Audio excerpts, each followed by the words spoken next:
ഡൽഹി മുഖ്യമന്ത്രി രേഖാ ഗുപ്തയ്ക്ക് നേരെ ആക്രമണം. 41-കാരനായ രാജേഷ് ഖിംജിയാണ് മുഖ്യമന്ത്രിയുടെ തലയിൽ അടിച്ചത്. ഇയാളെ പിന്നീട് കസ്റ്റഡിയിലെടുത്തു. ഔദ്യോഗിക വസതിയിൽ ജനസമ്പർക്ക പരിപാടിക്കിടെയാണ് ആക്രമണമുണ്ടായത്. മുഖ്യമന്ത്രി രേഖാ ഗുപ്ത ആശുപത്രിയിൽ ചികിത്സ തേടി. के दौरान मुख्यमंत्री जिस तरह से जनता के बीच में रह के लगातार बात करती हैं वो बात कर रही थी। ऐसे में एक शख्स उनके पास आता है, कुछ कागज़ आगे रखता है और अचानक उनका हाथ पकड़कर उनको खींचने की कोशिश करता है। और उस दौरान थोड़ी सी धक्का मुक्की जो होती है तो कुछ स्वर उनका शायद हल्का सा लगा है किसी कोने पे, और उसके बाद तत्काल लोगों ने उसको पकड़ लिया। कौन है वो आदमी, क्या उसकी जानकारी है, पुलिस जांच पड़ताल कर रही है। അർജുൻ പീതാംബരൻ വിവരങ്ങളുമായി നമ്മളോടൊപ്പം ചേരുകയാണ്. അർജുൻ, ഈ രാജേഷ് ഖിംചി ഗുജറാത്ത് സ്വദേശിയാണ്. എന്താണ് ഇയാളുടെ പശ്ചാത്തലം, എന്താണ് ഇയാളുടെ രാഷ്ട്രീയ പശ്ചാത്തലം, താല്പര്യങ്ങൾ, എന്തിന്റെ പേരിലാണ് മുഖ്യമന്ത്രിക്ക് നേരെ തന്നെ ആക്രമണം നടത്തിയത് തുടങ്ങിയ കാര്യങ്ങൾ കൂടി വ്യക്തമാകുന്നുണ്ടോ? മാധു, പശ്ചാത്തലത്തെ സംബന്ധിച്ച് ഇനിയും പല കാര്യങ്ങളും പുറത്തു വരാനുണ്ട്. അക്കാര്യങ്ങളൊന്നും തന്നെ ഇപ്പോൾ പോലീസ് വ്യക്തമാക്കിയിട്ടില്ല. നോക്കൂ, ഞാനുള്ളത് ഡൽഹി മുഖ്യമന്ത്രി രേഖാ ഗുപ്തയുടെ വസതിക്ക് മുന്നിലാണ്, സിവിൽ ലൈൻസിലെ. ഇവിടെ വെച്ചാണ് ഇന്ന് രാവിലെ 8 മണിയോടെ ഈ സംഭവങ്ങൾ ഉണ്ടാകുന്നത്. ഡൽഹി ഉപമുഖ്യമന്ത്രി പർവേഷ് ശർമ്മ അദ്ദേഹം വീട് സന്ദർശിച്ച് മടങ്ങുന്ന ദൃശ്യങ്ങൾ കൂടിയാണ് ഇപ്പോൾ കണ്ടത്. രാവിലെ 8 മണിയോടെ ഇവിടെ ഒരു ജനസമ്പർക്ക പരിപാടി നടക്കുന്നു. ആ ജനസമ്പർക്ക പരിപാടിയിൽ പങ്കെടുക്കാനെത്തിയ ഒരു ആളാണ്. അയാൾക്ക് 35 മുതൽ 40 വയസ്സിനിടയിലാണ് പ്രായം. ഗുജറാത്തിലെ രാജ്കോട്ട് സ്വദേശിയാണെന്നുള്ള ഒരു വിവരം കൂടിയാണ് ഇപ്പോൾ ലഭിക്കുന്നതും. അയാൾ ഇവിടേക്ക് എത്തുന്നു, പ്രകോപനമൊന്നുമില്ലാതെ, അത് യാതൊരു പ്രകോപനവുമില്ലാതെ മുഖ്യമന്ത്രിയുടെ അടുത്തേക്ക് ചെന്ന് കയ്യിൽ പിടിച്ച് വലിച്ചു എന്നുള്ളതാണ് നിലവിൽ ദൃക്സാക്ഷികൾ പങ്കുവെക്കുന്ന വിവരം. മാത്രമല്ല, മുടിയിലും പിടിച്ച് വലിച്ച് അടിക്കുകയായിരുന്നു എന്നുള്ള കാര്യം തന്നെയാണ് വ്യക്തമാകുന്നത്. മുഖ്യമന്ത്രി തലയ്ക്കാണ് അടിയേറ്റിരിക്കുന്നത്. പക്ഷേ ആ മർദ്ദനം മാരകമല്ല, ചികിത്സ തേടിയിട്ടുണ്ട്. പരിക്കെന്തായാലും വലിയ സാരമുള്ളതല്ല, അത്ര പ്രശ്നമുള്ളതല്ല എന്നുള്ള കാര്യം തന്നെയാണ് ഡോക്ടർമാരും വ്യക്തമാക്കിയിരിക്കുന്നത്. ഇപ്പോൾ ഈ വീട്ടിലേക്കുള്ള സുരക്ഷ അത് വളരെയധികം കൂട്ടിയിരിക്കുകയാണ്. ഇപ്പോൾ ഇവിടെ ഉണ്ടായിരുന്ന ആളുകളെ എല്ലാം മാറ്റിയിരിക്കുന്നു.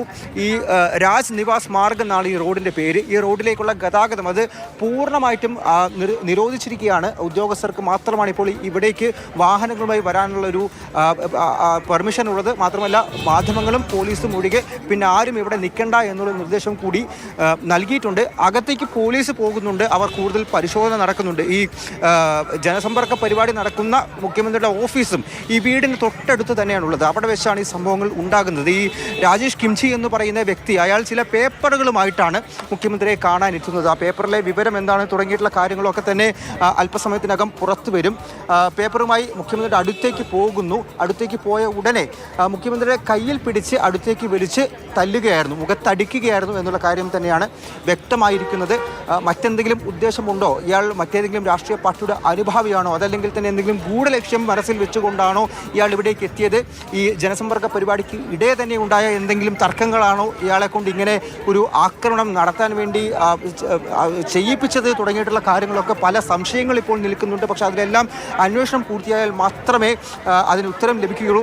ഒരു സുരക്ഷാ വീഴ്ച ഉണ്ടായി എന്നുള്ള കാര്യം വളരെ വ്യക്തമാണ്. കാരണം രേഖാ ഗുപ്ത ഡൽഹി മുഖ്യമന്ത്രി വളരെയധികം സുരക്ഷയുള്ളൊരു ആളാണ്. എപ്പോഴും പോലീസ് അവർക്കൊപ്പം ഉണ്ടാകാറുണ്ട്. ഈ ജനസമ്പർക്ക പരിപാടി നടക്കുമ്പോഴും പോലീസ് ഒപ്പം ഉണ്ടായിരുന്നു. പക്ഷേ ഒരു സെക്കൻഡ് കൊണ്ട് ഇതെല്ലാം സംഭവിച്ചു എന്നുള്ള കാര്യമാണ് അവിടെ ജനസമ്പർക്ക പരിപാടിയിൽ തന്നെ എത്തിയ മറ്റാളുകളെല്ലാം വരുന്നത്.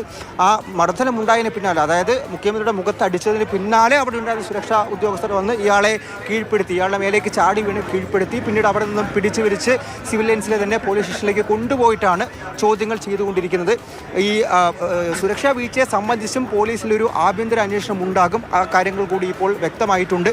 DCP ഇവിടേക്ക് ഈ വീട്ടിലേക്ക് എത്തി കൂടുതൽ പരിശോധനയും അന്വേഷണവും എല്ലാം തന്നെ നടത്തിയിട്ടുണ്ട്. ആ ഒരു 8:05 8:10 ഈ 5 മിനിറ്റിനകത്ത് ഇവിടെ ചില സംഭവങ്ങൾ ഉണ്ടായി.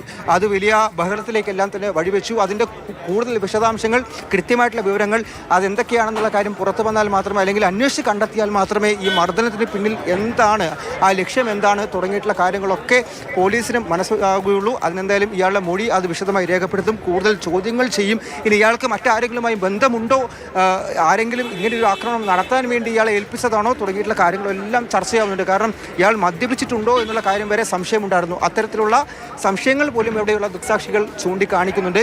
സാധാരണ രീതിയിലുള്ള വേഷം തന്നെയായിരുന്നു അണിഞ്ഞിരുന്നത്. ഷർട്ടും അതുപോലെ പാൻറ്റും, മുടി നീട്ടി വളർത്തിയിരുന്ന ഒരാൾ കൂടെയാണെന്നുള്ളതാണ് ഇപ്പോൾ ഇവിടെയുള്ള ദൃക്സാക്ഷികളെല്ലാം തന്നെ വ്യക്തമാക്കിയിരിക്കുന്നത്. നോക്കൂ, കൂടുതൽ മന്ത്രിമാരും അധികാരികളും എല്ലാവരും ഇപ്പോൾ വീട്ടിലേക്ക്, മുഖ്യമന്ത്രിയുടെ വീട്ടിലേക്ക് എത്തിക്കൊണ്ടിരിക്കുകയാണ്. ഇവിടെ എല്ലാം കൂടുതൽ കാര്യങ്ങൾ, പരിശോധന എല്ലാം നടക്കുന്നുണ്ട്. പോലീസിൻ്റെ വലിയൊരു സന്നാഹം തന്നെ ഈ വീടിന് മുന്നിൽ ഇപ്പോൾ ഉണ്ടെന്നുള്ളത് കൂടിയാണ് ഏറ്റവും പ്രധാനം. വീട്ടിലേക്കുള്ള എല്ലാ വാഹന ഗതാഗതവും ഇപ്പോൾ നിരോധിച്ചിരിക്കുന്നു. അതായത് പൂർണ്ണമായിട്ടും പോലീസിന്റെ വലയത്തിൽ തന്നെയാണ് ഇപ്പോൾ ഈ വീടുള്ളത്.